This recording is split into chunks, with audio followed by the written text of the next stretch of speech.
Tom Roderick, motorcycle.com. What's to be said? You've got a motorcycle here with the same name as the previous model, the California, but in no way does it compare to that old California. It's a new bike altogether. The fit and finish far exceeds the old one by any measure. New engine, traction control, ABS, 3 different rider modes. I mean, this is a modern day Moto Guzzi, whereas the old California still could have been something from 1977. So this is, from what I understand, the Moto Guzzi guys are really proud of what they've accomplished with this bike, and I have to agree with them. I think they've done something that is worth being proud of. The good thing though, you've got a brand new heart in this California. Brand new engine, it's got traction control, it's got anti-lock brakes, there's 3 rider modes involved. It is a very modern Moto Guzzi, but yet it still retains that persona that is a Guzzi. It's still shaft driven.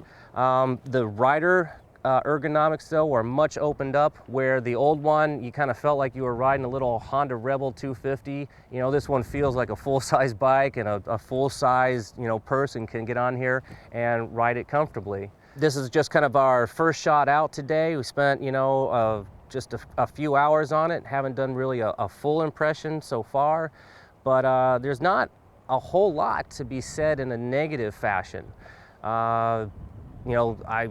In the story, we'll have definitely some more detail as we have some more time with the motorcycle and can think about some of the good qualities and some of the bad qualities.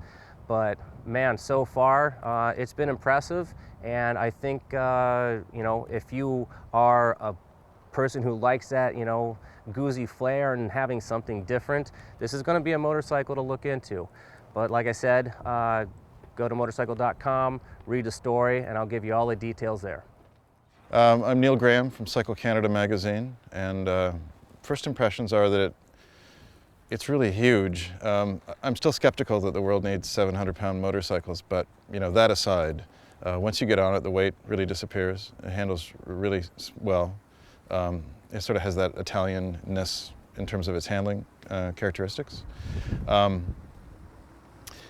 engine shakes a lot at idle. It's actually really is omnipresent. But once it gets spinning, it smooths out nicely. The finish is nice. There's that weird little fin stuff on the headlight, which I still don't understand what that's for. The rear of the headlight is finned. The attention to detail seems really nice. It's a surprisingly capable motorcycle. I mean, it would be nice to do it for a longer ride than just one day, but I think if the price is right, and it seems to be fairly close to some of the competitors. I know they say there's no competitors, but that's never the case. There's always competitors. So if it's close to the Triumph Thunderbird and DFL and so in there, although it's not the performance equal to the DFL, it should be successful. Hey, I'm Stephanie Hanrath. I'm with Playboy.com. I'm here for the first time on a Moto Guzzi, and I'm riding on the back, which is a little bit of a different take. It's a huge bike, but it's really smooth.